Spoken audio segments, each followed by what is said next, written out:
Halo, perkenalkan nama saya Yugi Esrona Limbong, NIM 2157201084, Fakultas Ilmu Komputer, Prodi Sistem Informasi. Ini saya akan menampilkan video yang menjelaskan manfaat pembelajaran komunikasi bisnis dan teknis. Tujuan komunikasi bisnis, tujuan bisnis secara umum dibagi menjadi tiga, yaitu memberi informasi, memberi persuasi, melakukan kolaborasi. Memberi informasi bertujuan memberi informasi kepada pihak lain tentang suatu hal yang berkaitan dengan dunia bisnis. Misalnya, seorang pemimpin perusahaan membutuhkan pegawai yang sesuai dengan kriterianya, maka ia kemudian memasang iklan melalui media massa ataupun media lainnya. Komunikasi bisnis ini yakni perusahaan tersebut dapat melalui informasi kepada pihak lain, yaitu masyarakat yang membutuhkan pekerjaan. Contohnya, lain misalnya sebuah serba yang memasang tulisan diskon besar-besaran pada produknya. Memberi persuasi bertujuan memberi persuasi kepada pihak lain supaya apa yang disampaikan dapat dipahami dengan baik dan benar. Kegiatan persuasi ini sering dilakukan terutama yang berkaitan dengan penegasan konfirmasi, pemesanan, pelangganan, maupun negosiasi. Dengan pelangganan tujuan supaya kedua pihak sama-sama memperoleh manfaat ataupun tidak ada yang merasa dirugikan.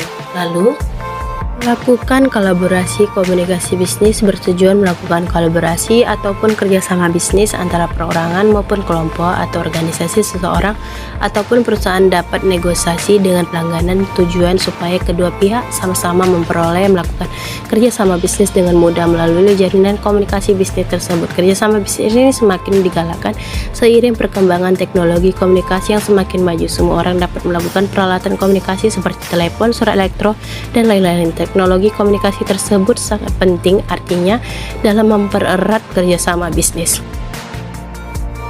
Manfaat komunikasi bisnis terdapat menjadi dua. Satu, manfaat internal, ini yaitu manfaat yang dirasakan oleh komponen dalam suatu perusahaan, yakni pegawai komunikasi mampu berkomunikasi secara efektif secara pegawai dapat menunjang karir eksklusif perusahaan. Hal-hal menjadi pertimbangan mempromosikan jenjang karir eksekutif antara lain sebagai berikut. 1. Kepercayaan diri. 2. Kemampuan bekerja. 3. Kemampuan CMM. 4. Kemampuan mengambil keputusan yang tepat. 5. Latar belakang akademis. 6. Mempunyai ambisi untuk maju. 7. Kemampuan komunikasi secara efektif. 8. Berpenampilan menarik. Yang kedua adalah manfaat eksternal. Di sini adalah komunikasi bisnis dengan pihak ketiga secara efektif akan memberi dampak baik terhadap keberhasilan usaha bisnis dan upaya membangun citra perusahaan di mata masyarakat. Sebagai contoh, yakni laporan dan presentasi bisnis yang disusun secara profesional dan profesional dapat meningkatkan citra perusahaan. Komunikasi bisnis yang tidak efektif akan memberi dampak buruk terhadap perusahaan seperti keluarnya biaya yang mahal, menurunnya citra perusahaan, memboroskan jam kerja, dan menjauhkan pelanggan.